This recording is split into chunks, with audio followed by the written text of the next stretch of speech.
In the final months of World War II, a group of Japanese women working in a military communications facility are captured when Allied forces overrun their position. Having been indoctrinated with propaganda about American brutality and convinced they would face torture or death, they prepare for the worst. However, their expectations are shattered when they're given fresh bread, barbecue, and proper medical care, luxuries many hadn't seen in years due to Japan's wartime rationing. This stark contrast between their fears and reality forces them to confront everything they believed about their enemies, while grappling with guilt over their country's situation and uncertainty about their future in a world turned upside down. The air in the communications bunker was a stale, metallic tang, thick with the unwashed scent of too many bodies existing on too little hope. Each distant thud of American artillery sent a shiver through the concrete, a grim reminder that their isolated outpost on this forgotten Pacific island was anything but forgotten by the enemy. Akiko Tanaka, head of the unit, ran a tired hand over her close-cropped hair, her fingers brushing against the familiar, comforting coolness of the small locket tucked beneath her uniform. Her sister, young, vibrant, oblivious to the horrors Akiko faced daily, smiled back at her from the miniature photograph inside. Outwardly, Akiko maintained a facade of calm efficiency. Her eyes, though shadowed, held a steady resolve as she supervised the few remaining operators. "Any changes, Haruna?" she asked, her voice low, cutting through the static that seemed to hum from the radio sets, even when they were silent. Haruna Sato, barely out of her teens, jumped, her knuckles white around a small, worn prayer charm she clutched. Her face, usually alight with youthful zeal, was drawn and gaunt, reflecting the collective exhaustion that permeated the bunker. "No, Akiko-san. Still nothing but their constant taunts, and the barrage continues to intensify." Akiko nodded slowly. The American broadcasts, mocking and relentless, had become a fixture in their daily lives, alternating with the booming thunder of their approaching forces. They promised surrender, guaranteed devastation, and painted a picture of absolute Japanese defeat. Lies, of course. Propaganda designed to break their spirit. But the truth was, their rice rations were dwindling to a few grains a day, water was strictly limited, and the medical supplies had run out weeks ago. Every new wound, every cough, every fever, was a sentence. "They portray themselves as saviors, Haruna, but do not be fooled," Akiko stated, her voice stronger now, for the benefit of the other 3 young women huddled over their equipment. "They are barbarians. We know their true nature. We have been taught. Should the unthinkable happen, should our valiant forces not reach us in time, remember what we have been told. They show no mercy. They will desecrate our bodies, torture our souls, and then we will starve. We'll starve under American hands. A prolonged, humiliating death." Haruna shivered, nodding vigorously, pulling her charm closer. Her mind conjured images from the posters she'd seen as a schoolgirl, grotesque American devils with fangs and claws, ready to feast on their victims. She remembered the impassioned speeches, the unwavering belief in the divine mission of their nation. It had all seemed so clear then, so righteous. Now, with the bunker shaking underfoot, the air heavy with dust and the smell of fear, the lines blurred. Yet the core conviction remained. The Americans were monsters. They would rather die than fall into such hands. A collective, unspoken oath echoed in the cramped space, a desperate resolve to protect their honor, even in death. The unthinkable wasn't just a possibility.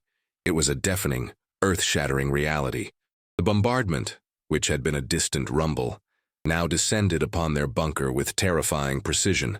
Each explosion sent plumes of dust and debris raining down, causing the women to flinch, pressing themselves against the cold concrete.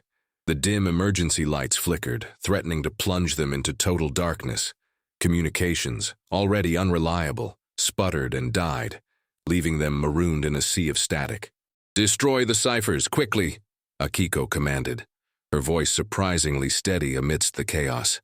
Haruna, tears streaming down her face, fumbled with the delicate paper, her hands trembling as she fed them into the small, hand-cranked shredder. The rhythmic crunching was a desperate soundtrack to their final moments of control.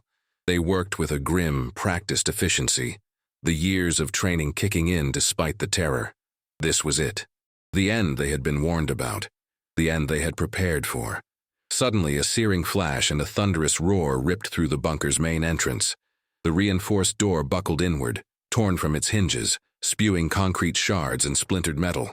Dust choked the air, making it impossible to see, impossible to breathe. The women instinctively huddled together, some whimpering, others uttering silent prayers. Through the haze, hulking figures emerged, silhouetted against the blinding light from outside. "Clear! Clear!" A harsh, guttural shout pierced the din, incomprehensible yet undeniably menacing. American Marines. They were here. Akiko pushed Haruna behind her, her hand instinctively reaching for the short, sharp letter opener she kept hidden. It was a pathetic defense, but it was all she had. Her heart hammered against her ribs, a frantic bird trapped in a cage. This was it. The torture, the desecration, the starvation.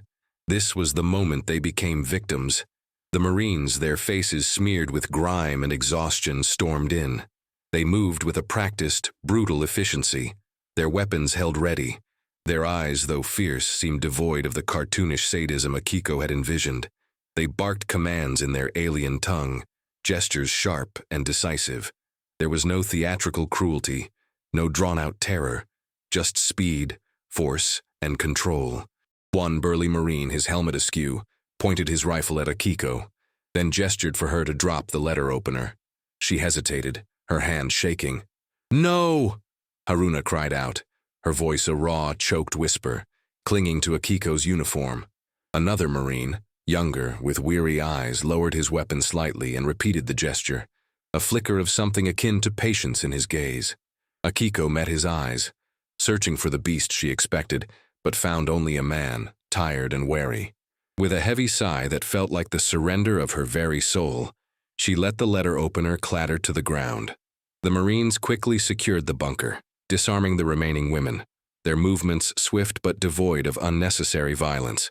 They frisked them roughly but impersonally, confiscating anything that could be a weapon. Haruna, paralyzed by fear, expected to be dragged away, brutalized. But nothing of the sort happened. They were simply herded together, their hands bound loosely with strips of cloth. The initial overwhelming fear slowly gave way to a bewildered confusion. This wasn't the agonizing, sadistic spectacle they had been promised. This was efficient, professional, a stark, bewildering contrast to the propaganda that had filled their lives. The journey from the bunker was a blur of dust, harsh sunlight, and the unfamiliar, overwhelming presence of their American captors. Akiko and Haruna, along with the few other surviving women from their unit, were processed quickly. This involved surprisingly gentle handling.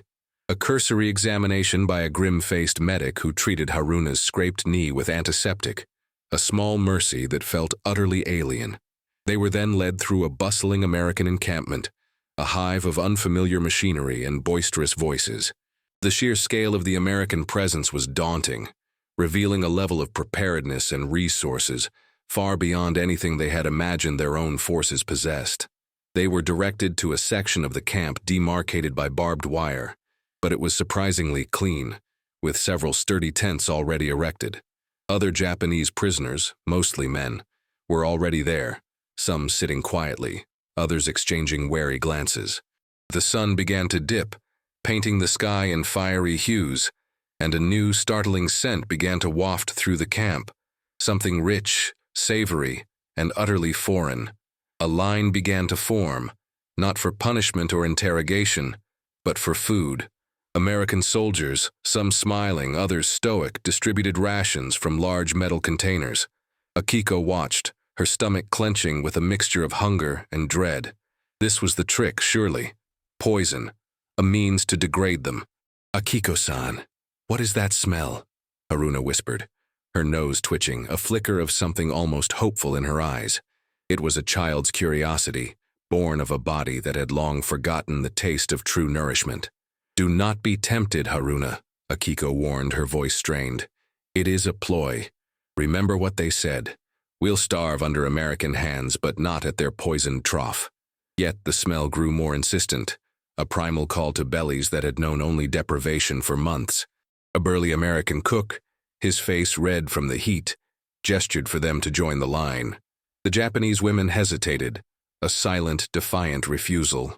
An American officer, sensing their apprehension, approached them. He spoke in broken Japanese, heavily accented. "Food. Good. Eat." He pointed to a plate heaped with white bread and dark, succulent-looking meat. Akiko shook her head firmly. "We refuse your poison."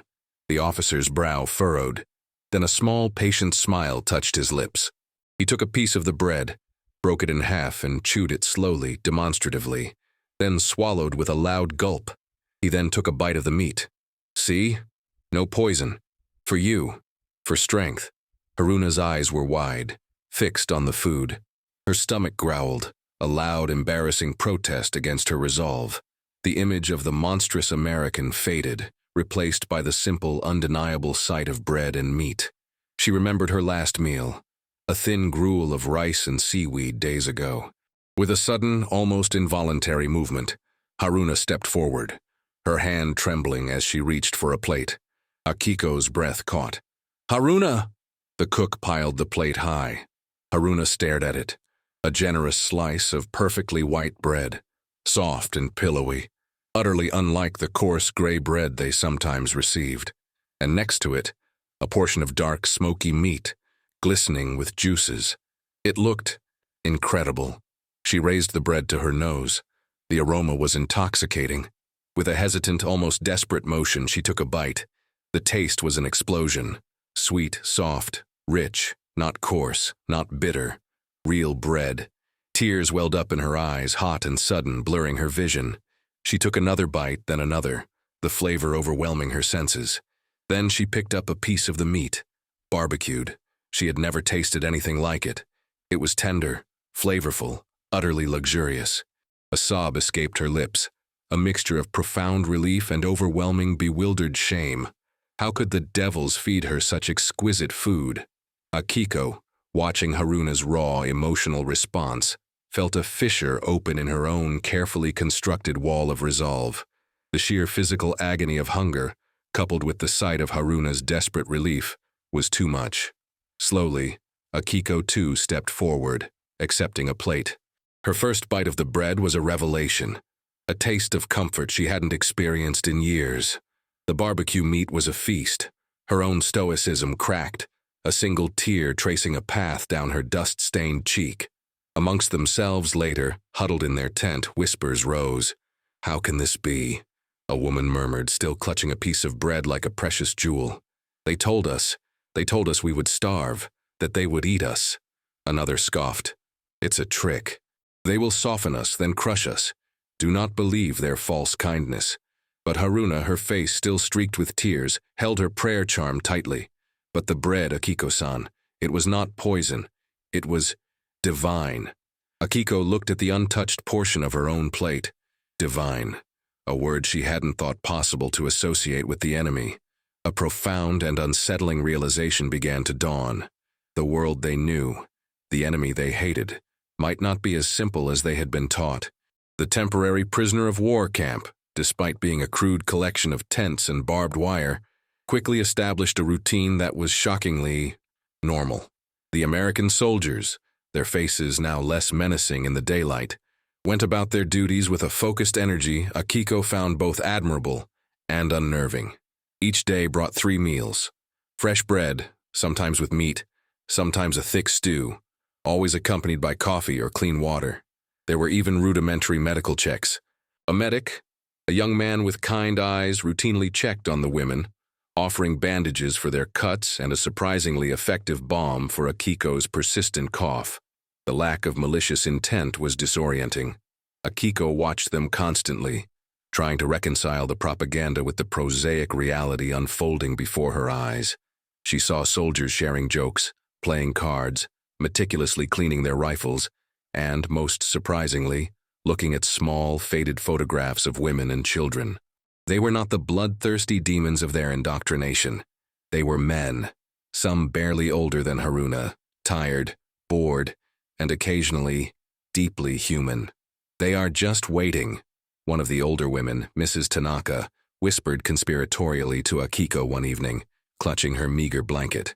"Waiting for us to drop our guard. Then the real cruelty will begin." Akiko merely hummed in response, her gaze fixed on a young American soldier meticulously polishing his boots. His face was intent, almost peaceful. She thought of her sister again, of the gaunt faces of her village. The American soldiers, though not plump, were visibly healthy, well-fed. The sheer abundance of their supplies was a stark, painful contrast to the desperate scarcity that had crippled their own nation. She had once dismissed it as a temporary wartime inconvenience, a sacrifice for the greater good. Now, seeing it so vividly, her patriotism felt like a fragile shield, riddled with holes. Haruna, meanwhile, wrestled with her own internal turmoil. Each meal was a battle. Her body craved the food, craved the respite from the gnawing hunger that had been her constant companion for so long. But her mind screamed betrayal. Was it wrong to enjoy the sweet taste of tinned peaches, a fruit she hadn't seen in years? Was she dishonoring her emperor by finding comfort in the enemy's bland but nourishing stew?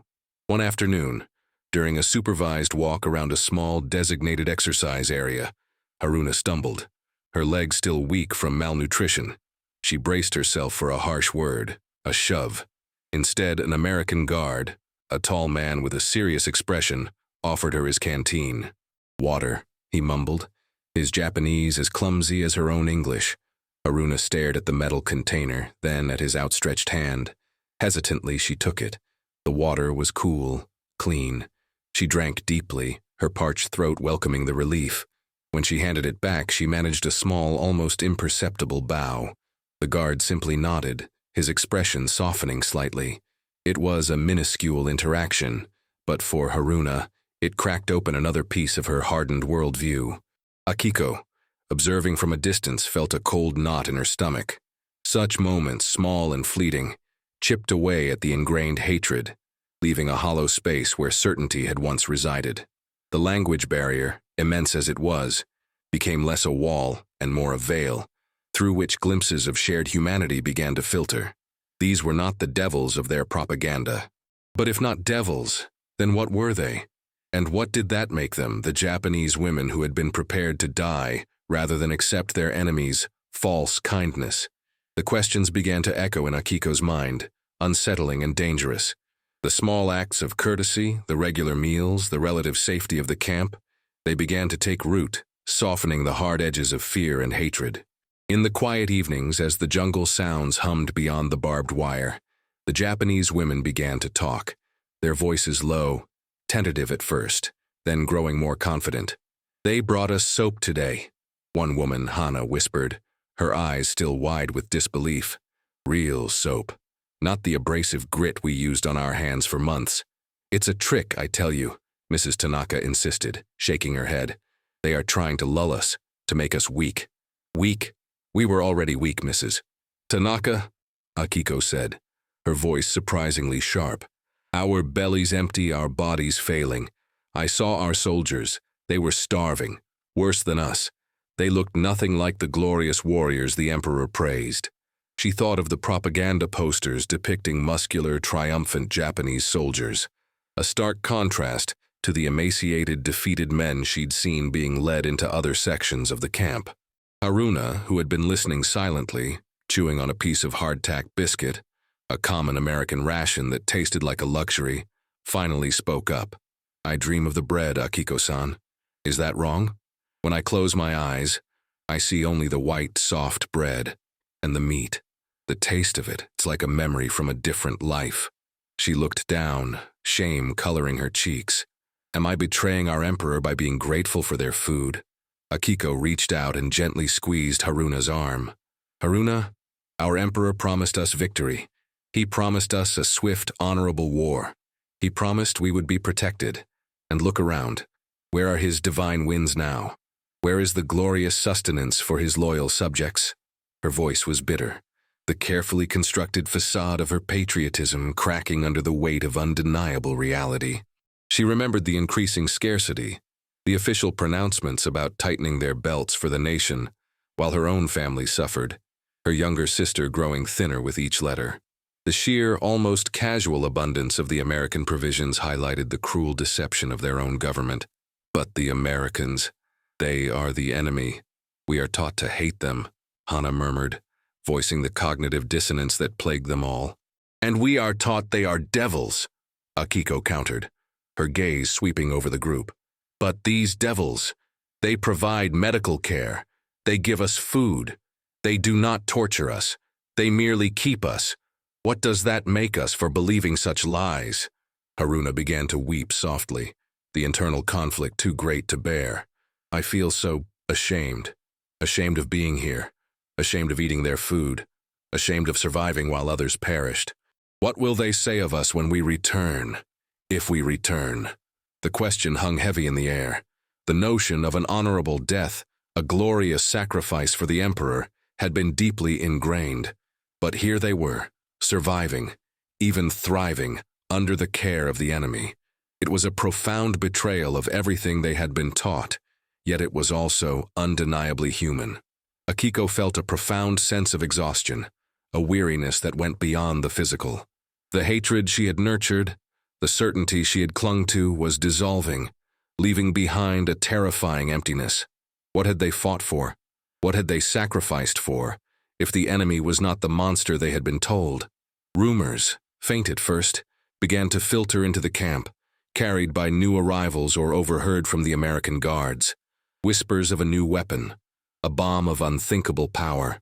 Whispers of cities obliterated, of an impending, unconditional surrender.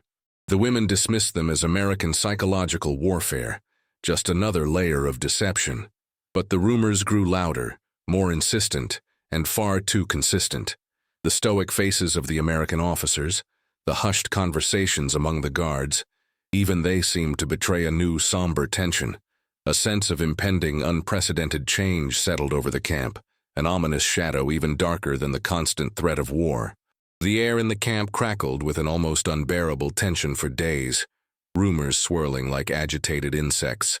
Then, one sweltering afternoon, an American officer, accompanied by a translator whose face was as grim as his, gathered all the Japanese prisoners. His voice, usually firm, was quiet, almost reverent as he spoke. The translator, a somber Japanese-American soldier, delivered the words that shattered their world.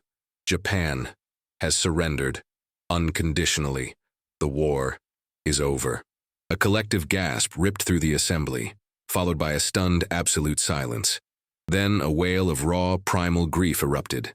Women collapsed to the ground, tearing at their hair, their cries echoing through the camp. Men stared blankly, their faces etched with disbelief. Some openly weeping, others simply collapsing inward, their shoulders shaking silently. Haruna gasped, covering her mouth with both hands, her small prayer charm falling unnoticed to the dusty ground. Surrender? Unconditional? It was impossible. Their divine nation, their emperor, could not surrender. It was a monstrous lie. Her world, the world of absolute conviction of righteous war, crumbled around her. She felt a profound physical ache, as if her very soul had been torn in two. Akiko stood still, her eyes fixed on the distant horizon, while a part of her heart recoiled in agony. Another, more cynical part, felt a strange, chilling vindication. The whispers, the mounting evidence of American might, the desperate scarcity of their own forces, it had all pointed to this. The grand pronouncements of victory, the promises of divine protection, had been hollow. Her country, her people, had been misled, sacrificed on an altar of false pride. She watched the American soldiers. There was no jubilation, no triumphant jeers. Instead, their faces were a mixture of immense relief and a quiet, almost respectful solemnity. They watched the Japanese prisoners' grief with a kind of weary understanding, not gloating. They were celebrating the end of a brutal war, not the humiliation of a defeated enemy. This unexpected restraint only deepened Akiko's bewildering realization. It cannot be, Haruna whimpered, clinging to Akiko's uniform, her body racked with sobs. We cannot surrender. Our emperor led us to this, Haruna, Akiko said, her voice devoid of emotion, a cold, hard truth replacing the fervent belief she once held. They fed us. They cared for us, while our own people starved and died for a lie. The words felt like sacrilege, yet they were true.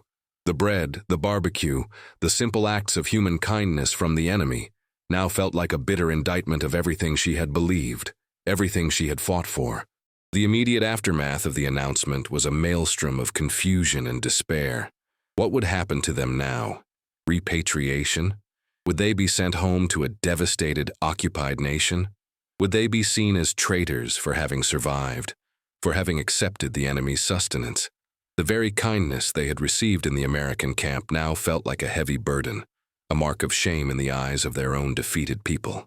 Their future was an immense, terrifying void, a landscape shaped by war and propaganda, utterly alien and unknown. The world had turned upside down, and they, the survivors, were left to navigate its shattered fragments. Weeks bled into months. The initial shock of surrender slowly gave way to a numb acceptance, then a cautious anticipation. The American camp, once a place of bewildering contrasts, became a temporary home. The women, though still thin, had regained a semblance of health. Their gaunt faces had filled out slightly. Their eyes, though still carrying the weight of trauma, held a little more light. Clean, if utilitarian, garments replaced their tattered uniforms. Finally, the day came for their repatriation. They were led to a transport ship, its vast hull a stark metal contrast against the blue Pacific sky. Akiko walked beside Haruna, her hand occasionally resting on the younger woman's shoulder. Haruna, no longer the terrified girl clutching a prayer charm, carried herself with a quiet dignity, a newfound maturity etched onto her features. The charm itself was gone, replaced by a resilience born of shattered illusions. As they boarded the ship, Akiko paused, looking back at the camp.